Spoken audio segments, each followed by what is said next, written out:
কয়েকটা বিষয় জাস্ট আপনাদেরকে জানিয়ে রাখি, যেগুলো আগেও আপনারা বিভিন্নভাবে আপনাদেরকে অন্য টার্মিনালে জানিয়েছি। এখানে আজকে 4 নম্বর টার্মিনাল, এখানে আমরা বিষয়গুলো যেহেতু নতুন লোক আমরা জানাচ্ছি। আপনারা দেখছেন যে ঢাকা সিটির ট্রাফিক জ্যাম কমানোর জন্য আমাদের ডিএমপি গত 1-1.5 বছর পর্যন্ত কাজ করে অনেকটাই ট্রাফিক জ্যাম কমিয়ে দিয়েছে।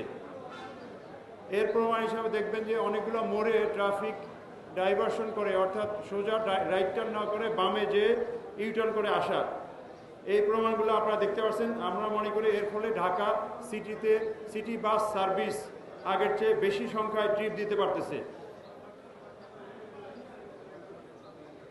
আমরা প্রেস বিজ্ঞপ্তি দিয়ে দিয়েছি যে ঢাকা সিটি থেকে ঈদের সময় বের হওয়ার জন্য যে রাস্তাগুলো আছে 6-7টা, এইদিকে আমিনবাজার, ওইদিকে Chittagong road, Demra road, Uttara road বা যেগুলো আছে, এইসব রোডের জন্য অন্যান্য যানবাহন যে চাপ সৃষ্টি না করে তাদেরকে এই রোড অ্যাভয়েড করার জন্য বলেছি। আপনাদের সুবিধার জন্য সরকার আরেকটা কাজ করে দিয়েছে। ঈদের আগে এবং পরে মহাসড়কে ট্রাক লরি কাভার্ড ভ্যান বন্ধ করা, এবং ট্রাক লরি কাভার্ড ভ্যান বিশেষ করে চিটাগাং পোর্ট থেকে বেশি আসে, ঢাকা চট্টগ্রাম হাইওয়েতে বেশি চলে। এই জন্য সরকার এবার অতিরিক্ত ব্যবস্থা নিয়েছে।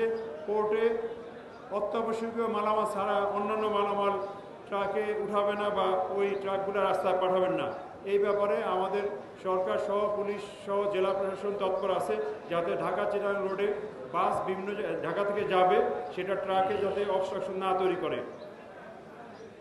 আপনারা দেখছেন যে এই সরকার চাঁদাবাজির বিরুদ্ধে বেশ কঠোর।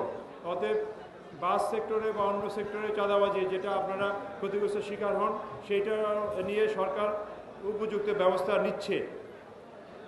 বিভিন্ন বাস টার্মিনালে হেল্প ডেস্ক করা হয়েছে, আপনাদের উদ্যোগে করা হয়েছে। এই হেল্প ডেস্কে আমরা অনুরোধ করব যে বাসের ভাড়ার চার্টটা টানিয়ে রাখতে হবে, যাতে প্রত্যেক যাত্রী জানেন যে কি পরিমাণ ভাড়া হবে, এবং এখানে বাসের শিডিউল কোন বাসটা কখন ছাড়বে জানাইতে হবে। যদি কোনো কারণে দেরি হয় সেটা প্যাসেঞ্জারদের জানাতে হবে। যদি প্যাসেঞ্জার ওয়েটিং করে ওয়েটিং রুমে জানাতে হবে অথবা ফোন করে জানাতে হবে। আমরা অনুরোধ করব যে হেল্প ডেস্কে এখানে প্যাসেঞ্জারদের জন্য কিছু নাস্তার ব্যবস্থা রাখতে, অর্থাৎ তারা কিনেই খাবে কিন্তু হাতের কাছে রাখা। প্যাসেঞ্জার হেল্প ডেস্ক সহ বিভিন্ন টার্মিনালগুলো পরিষ্কার পরিচ্ছন্নতা রাখার জন্য আমরা সিটি কর্পোরেশন সহ আপনাদের মালিক সমিতি তাদেরকে অনুরোধ করতেছি যে পরিষ্কার পরিচ্ছন্ন থাকে, কেননা এই কাস্টমাররাই কিন্তু আপনাদের আয়ের উৎস, বাসের প্যাসেঞ্জার। আরেকটা জিনিস আমরা বলি, ইসলামে কিন্তু 2টা ঈদ আমাদের জন্য ধার্য করা হয়েছে। আমাদের মুসলমানদের বা আমাদের যারা বিশেষ করে গরিব বা মধ্যবিত্ত তাদের মাঝে যাতে অর্থের বিলিবর্তন হয়। যারা ধনী লোক আছে, ধনী লোকরা ঈদ উদযাপন করে,